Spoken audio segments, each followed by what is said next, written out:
हमें लगता है कि मैं सीए बन गया, वहां से बटन कैसे चलाया, अब सीए बन गए, और अब उछल रहे हैं, ये कर रहे हैं, वो कर रहे हैं, अचानक उससे गलती हुई, यहाँ मामला खत्म।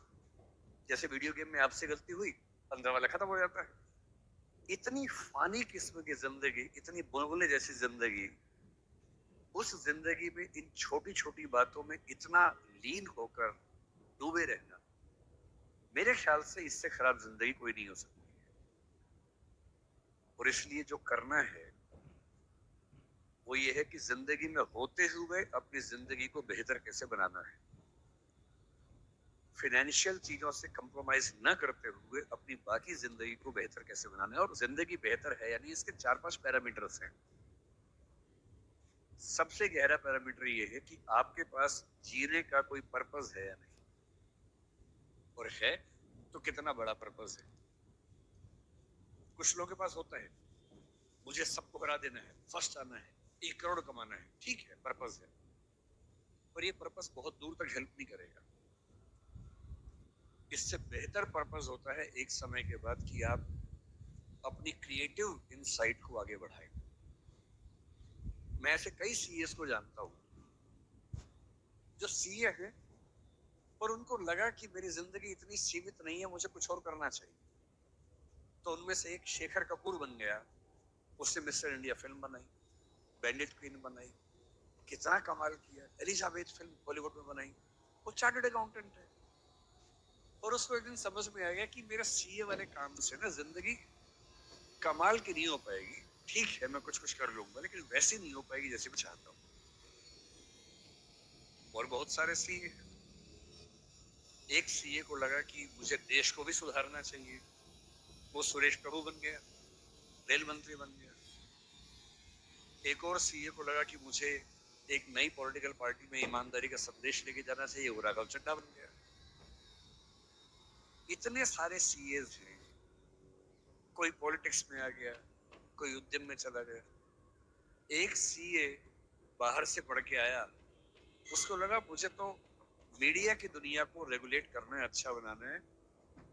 उसने एक मैगजीन शुरू की, इंडिया टुडे, और धीरे धीरे वो आज तक का मालिक बन गया। अरुण पुरी, वो भी सीए। क्यों सीए होके ये मान लेना है कि मेरी जिंदगी इतनी। एक यंग सीए सिद्धांत चतुर्वेदी फिल्मों में इतना सुंदर एक्टर बन के आ गया है, अभी वो गली बॉयज में आया, शानदार एक्टिंग करता है। एक सीए को लगा कि मुझे केवल अकाउंटिंग नहीं करनी है, मुझे तो कुछ बड़ा काम करना है, स्टार्टअप करना है, वो मोतीलाल ओसवाल बन गया।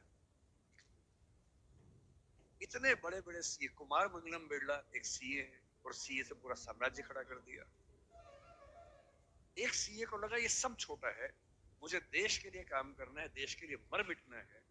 और आज से 2 महीने पहले उसने देश के लिए अपनी जिंदगी बलिदान कर दी।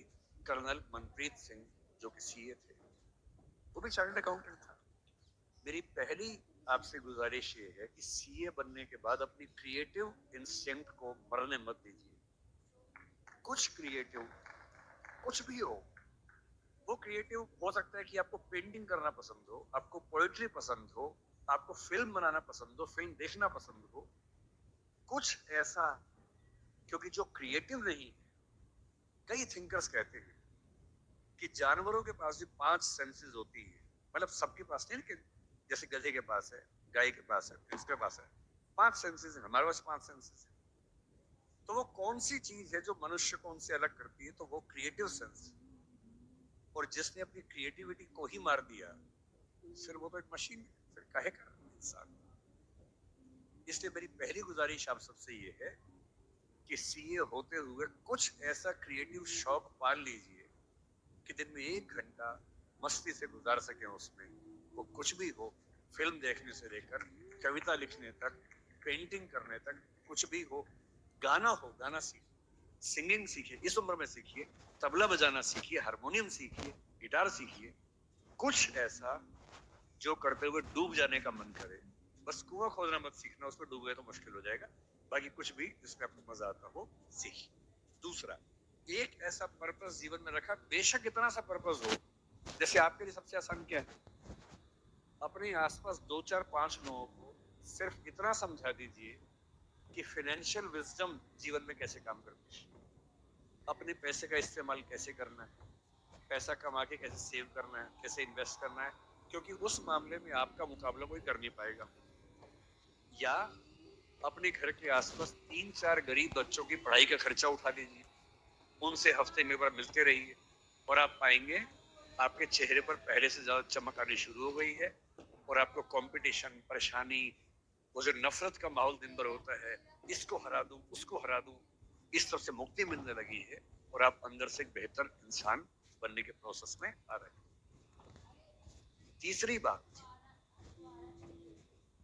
आप कितने भी सफल हो, यदि आपके जीवन में कुछ खास रिश्ते ऐसे नहीं हैं, जिन रिश्तों के साथ, चाहे वो प्रेम का हो, विवाह का हो, भाई का हो, बहन का हो, दोस्त का हो, जिनके साथ आप अपने मन की हर बात खुल के कर लेते हैं, तो आपका फाइनेंशियल अकाउंट चाहे कुछ भी हो, दरअसल आप एक दिवालिया इंसान हैं, बैंकरप्ट इंसान हैं। आपके अकाउंट में कितने जीरो हैं वो काम नहीं आएगा, आपकी जिंदगी का जीरो बहुत बड़ा है। इंसान को इंसान बने रहने के लिए कम से कम 2-3 ऐसे रिश्ते चाहिए होते हैं जहां वो पूरी तरह से सहज होकर रह सके, जहां उसको पर्दा न लगाना पड़े। हम सब दिन भर पर्दे लगाते रहते हैं, खुद को ढकने में लगे रहते हैं। जब भी किसी से बात करते हैं खुद को छिपाते ज्यादा नहीं, सामने कम लाते हैं, क्योंकि समाज का उसूल ऐसा होता है। कोई तो ऐसी जगह हो, कोई तो ऐसा इंसान हो जहां आपको पर्दे की जरूरत ना हो, आप खुल के अपने मन की बात हर बात कह सके। इसलिए मैं अपने जो काउंटर पार्ट्स हैं, चाहे वो सिविल सर्वेंट्स हो, चाहे आप सीए, मैं अक्सर कहता हूँ कि जिंदगी की बैलेंस शीट में पैसे के साथ साथ creativity, emotional satisfaction, personal space. Personal space का मतलब ये होता है कि आपका जीवन बहुत सारे लोगों का है, आपके परिवार का है, आपकी कंपनी का है, आपके क्लाइंट का है, सबका है। और अक्सर आप देखेंगे कि आपका जीवन सिर्फ आपका नहीं है, बाकी सबका है। दिन भर ऑफिस में रहे, 24 घंटे मिलते हैं, 8 सोने में गुजर गए, 1-2 घंटे तैयार व्यार होने में चले गए 10। आपकी जॉब कम से कम 8-10 घंटे कम से कम लेती होगी, सीए की जॉब तो बड़ी मुश्किल है, 20 घंटे हो गए। घर पहुंचे, परिवार ने कहा कि हमारा टाइम, पति या पत्नी ने कहा मेरा टाइम, बच्चों ने कहा मेरा टाइम, उनको दिया, सब हो गया, अपने लिए कुछ नहीं बचा। और इसी जद्दोजहद पर एक शायर ने, कृष्ण बिहारी नूर ने, कितनी सुंदर बात लिखी, वो सुन के हिल जाएंगे आप। लगता है कि हम सबकी जिंदगी का स्कैन, एक्सरे निकाल दिया हो। उसने कहा, इतने हिस्सों में बट गया हूं मैं, कंपनी, क्लाइंट, परिवार, बच्चे, स्कूल, ये सारा ठिकाना, इतने हिस्सों में बट गया हूं मैं, मेरे हिस्से में कुछ बचा ही नहीं। जिंदगी से बड़ी सजा ही नहीं, और जुर्म है क्या पता ही नहीं। तो जब जिंदगी के अपने हिस्से आप बांट रहे हो सबके लिए, हो सके, मैं तो करता हूं रोज, हो सके तो रोज कम से कम आधा या 1 घंटा सिर्फ अपने लिए रखना है, जिसको मी टाइम कहते हैं आजकल। वो मी टाइम कैसे आ सकता है? उसका एक आसान तरीका ये है कि जब आप घर से ऑफिस, से ऑफिस से घर जाएं, अगर खुद ड्राइव करते हैं, वो मी टाइम हो सकता है। उस समय फोन को ऑफ कर दीजिए, अपने आप से बात करते हुए चलिए, अपने आप से सवाल, अपने आप से जवाब, अपने आप से ठहाका मार रहे हैं, कुछ सोच रहे हैं, उधेड़ बुन में हैं। अगर वो नहीं मिलता टाइम, तो घर पे या ऑफिस में कुछ आधा घंटा निकालिए, कागज पेन लेके बैठिए, कुछ पॉइंट्स नोट कीजिए और रोज